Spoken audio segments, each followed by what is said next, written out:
1990-yılı 5 aprel yüz bergen Barın qırğınçılığının 34 yıllıqını, şehitlerini xatırlaş hamda Xitayning Sharqi Turkistonda davom qilayotgan irqiy qirg'inchilik jinoyatini Muborak Ramzon oyida Sharqi Turkiston xalqining ro'za tutishini cheklash jinoyatlarini kun tartibga keltirish uchun İstanbuldagi Xitoy bosh konsulxonasi oldida Barınni unutilmaymiz, ro'za tutishdan voz kechmaymiz temasida namoyish hamda axborot e'lon qilish yig'ilishi o'tkazildi.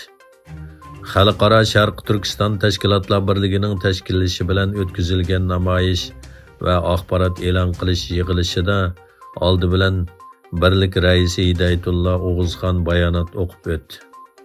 Barın inqilobining 34 yilligi munosabati bilan Uyg'ur ommaviy tashkilotlari 5 fevral Anqarada xotirlash yig'ini o'tkazdi.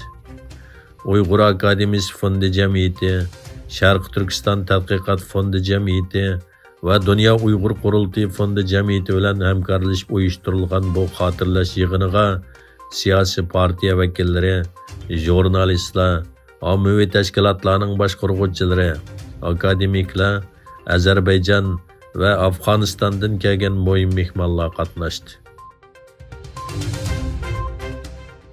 Xalqaro kishilik huquq xizmati tashkiloti 4 aprel bayonot e'lon qilib, Birlashgan Davlatlar Tashkilotiga a'zo davlatlarni Uyg'ur qirg'inchiligini o'z ichiga olgan qabih jinoyatlarni javobgarlikka tortish, uning qayta yuz bermasligiga kafolatlik qilishda o'zlarining qonuniy ham axloqiy burchini ado qilishga chaqirgan. Bayonotda ta'kidlanishicha, Birlashgan Davlatlar Tashkilotiga a'zo davlatlar qabih jinoyatlarni javobgarlikka tortishda uning qaysi joyda yuz berganligiga qaramaslig'i kerak ekan. Bu tashkilotning bayonoti musulmon ellari va O'rta Osiyodagi turkiy jumhuriyatlarini o'z ichiga olgan nurg'un davlatlar Uyg'urlarning vaziyatiga ko'z yumayotgan yoki Xitoyning Xinjiang siyosatini oshkor qo'llab, bu masalaning Birlashgan Davlatlar Tashkilotida muzokara qilinishiga to'sqinlik qilayotgan bir vaqtda e'lon qilingan. Amerika armiyasining Tinch okean qo'mondoni general Charles Flynn o'zining Xitoy armiyasining butkul rayondagi harbiy kuchining eshishidan andish qilayotganligini bayon qildi. Yaponiya davlatlik televiziya stansiyasi NHKning xabariga qaraganda, general Flynn Tokioda o'tkaziladigan muxbirlarning kutilish yig'inida Xitoy armiyasining iqtidorini oshirganligini bayon qilgan. Flynn yana mundaq degan: Xitoy armiyasi iqtidorini tadrijiy oshirdi. U hozir mas'uliyatsizlik qilish va harbiy vositalarni ishlatish yo'liga qadam qo'ydi.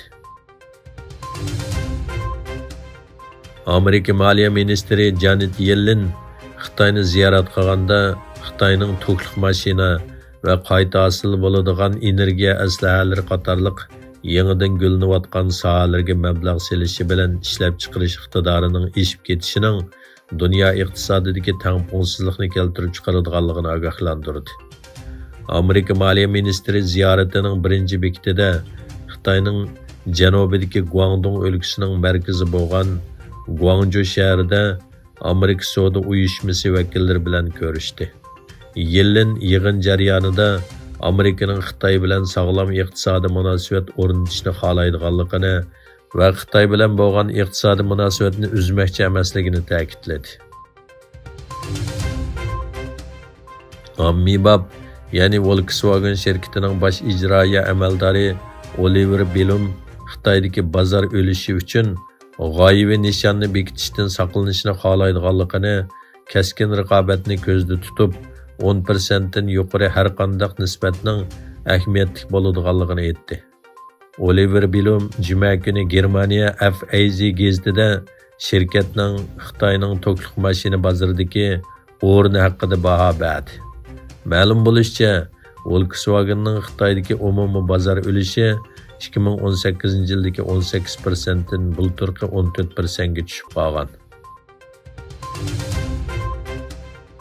Yevropa ittifoqi va Ukraina Rossiya prezidenti Vladimir Putin va Rossiyaning siyosiy va harbiy amaldorlari sotlangan alayda sud ta'sis qilish uchun tirishayotganligi ko'rsatildi. Yevropa ittifoqi Adliya komissari dedi Reynders. Keyingi qadam siyosiy iroda masalasi dedi.